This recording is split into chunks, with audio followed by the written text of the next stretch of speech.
그란데 TV 청년 취업 방송 그란데 TV 오늘부터는 몇 회에 걸쳐 가지고 예고드린 바와 같이 역량과 관련된 대표적인 행동 패턴, 영양 지표, 행동 지표라고 합니다. 행동 지표, 역량 그 모델링에서는 행동 지표라고 이렇게 얘기를 하는데, 그러니까 어떤 특정한 역량, 예를 들면 뭐 지금 말씀드리려고 하는 성취 지향성이다. 그러면 성취 지향성이 높은 사람들은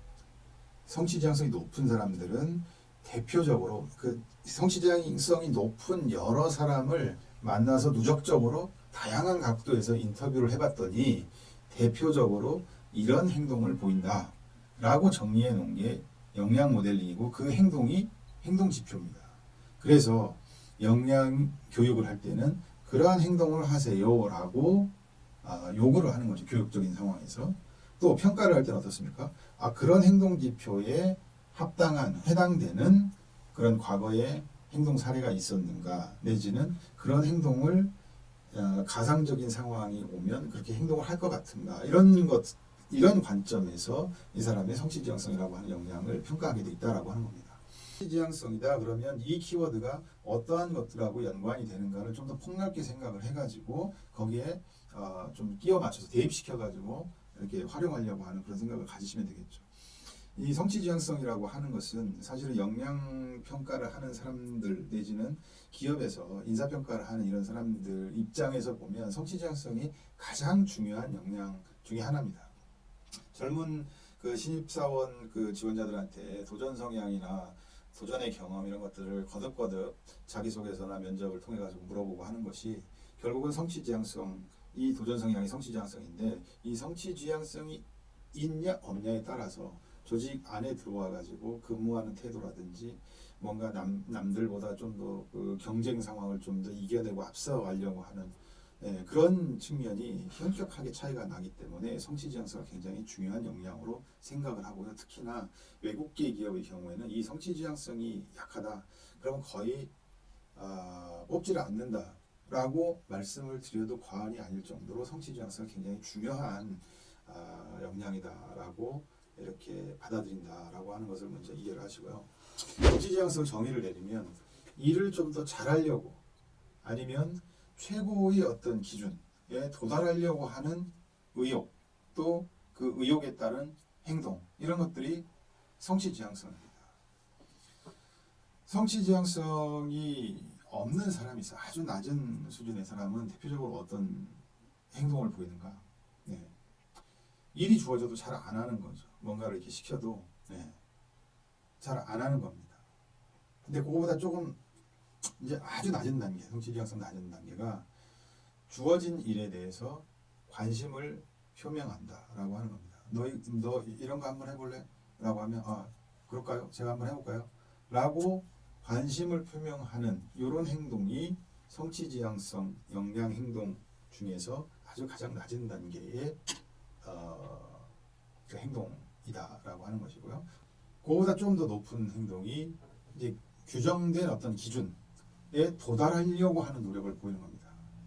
그러니까 어떤 임무가 주어지면 요거를 언제까지 해야 되죠? 라고 하는 그 기준, 데드라인 기준, 또 요거를 몇 장으로 만들어야 되고 어느 단계로 만들어야 되고, 이런 것들을 이제 파악하려고 하는 겁니다. 그래서 그 기준에 맞추려고 노력하는 그런 행동을 구체적으로 보인다라고 하는 겁니다. 근데 굉장히 일을 잘하는 사람 중에서도 이런 기준을 크게 개의치 않고 따지지 않는 사람들이 의외로 많습니다. 실제로 업무를 이렇게 시켜보고 이렇게 하면. 그래서 고성과자, 그 성취 지향성이 높은 고성과자들을 대상으로 이렇게 조사를 해보면 이런 사람들은 반드시 그 낮은 단계의 성취 지향성이지만 요걸 언제까지 해야 됩니까? 이렇게 반드시 확인을 하고, 요거를 어떤 그 기준에 맞춰가지고 해야 됩니까? 이걸 누구한테 지금 내가 보고를 해야 되는 겁니까? 이런 것들을 딱 듣고서 거기에 맞추려고 굉장히 노력을 하는 그런 행동을 보인다라고 하는 겁니다. 세 번째가 자신의 행동을 개선시켜 나간다라고 하는 겁니다. 그래서 내가 마감 시간이 있고 어떤 도달해야 되는 이런 상황이 있을 때 내 행동, 지금까지 행동을 통해 가지고 그것을 달성하기 어렵다라고 하면 그거를 뭔가 예를 들어서 그렇게 생각을 해보시면 되죠. 내가 달성해야 되는 어떤 구체적인 목표가 무슨 영어 토익 점수 900점을 맞아야 된다. 이럴 때 지금부터 해서 주어진 기간은 한 3개월인데 이 기간에 아무리 열심히 내가 해도 지금 800점 초반대에서 900점까지 가기가 녹록지가 않다. 그러면 나의 어떤 행동을 어떻게 변화시켜야 되냐. 그러니까 아침에 일어나는 시간을 바꾸고 그 차 타고 가면서 좀 허비되는 이런 시간을 어떻게 내가 활용을 하고 점심 먹으면서 친구들하고 그 커피 마시면서 이렇게 소비되는 시간들을 어떻게 타이트하게 좀 조정을 해가지고 좀 더 그 시간이라고 하는 자원을 목표 달성을 위해서 배분을 하고 이런 행동을 보인다라고 하는 거죠. 그래서 자신의 행동을 변화시킨다라고 하는 것이 성취 지향성 3단계에 해당되는 좀 더 높은 거죠. 그리고 성취 지향성 그것보다 더 높은 사람들은 기왕에 하는 건데 좀 더 높은 도전적인 목표를 설정한다라고 하는 겁니다. 그러니까 요구되는 거는 900점이지만 기왕에 그러면 이렇게 하는데 한 930점 이렇게 높게. 그래서 한동안 그 직장인들한테 회자됐던 굉장히 중요한 그 이런 성취지향성과 관련된 용어 중에 하나가 스트레치 골이라고 해서 굉장히 좀 이렇게 월등한 뛰어넘는 어떤 목표를 세운다라고 하는 말이 굉장히 회자가 많이 됐었거든요. 예. 뭐 그런 측면에서 좀 더 성취 지향성이 높은 사람은 도전적인 목표를 세운다라고 하는 것이 있고요.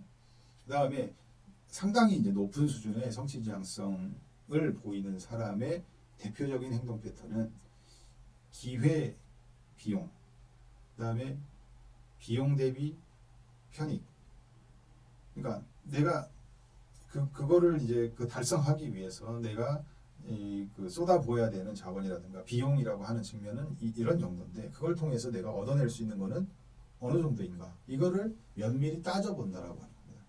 그렇게 따져보는 행동을 통해 가지고 굉장히 강력한 동기를 얻는 거죠. 내가 그것을 성취해 봐야겠다라고 하는 이루어 봐야겠다라고 하는 강력한 동기를 얻는 거죠. 만약에 그런 부분들이 생략되고 만약에 했다 그러면 어떤 것을 막 하다가 도대체 이걸 내가 왜 하고 있어야 되나 이런 생각에 빠지게 됩니다. 그렇기 때문에 성취지향성이라고 하는 역량이 높은 사람들은 반드시 중간중간에 내가 지금 어떤 일을 하고 있는데 여기에 들어가는 비용 대비 내가 얻을 수 있는 것이 뭔가라고 하는 이런 관점에서 이 사안을 분석해보고 따져보고 이런 걸 통해 가지고 이익이 크다 이럴 때 굉장히 강한 그 동기부여가 돼서 일을 한다. 그래서 성취를 만들어 나간다라고 하는 것이 특징적이다라고 하는 겁니다.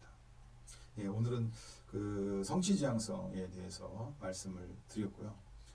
다음 시간에는 그 점검 성향이라고 하는 게 있습니다. 뭔가 이렇게 꼼꼼히 챙기려고 하는 성향. 이건 굉장히 중요한 역량 중에 하나로 이렇게 얘기가 되는데 그에 대해서 대표적인 행동 패턴이나 이런 것들을 말씀드리도록 하겠습니다. 예, 오늘 방송은 여기서 마치도록 하겠습니다. 감사합니다.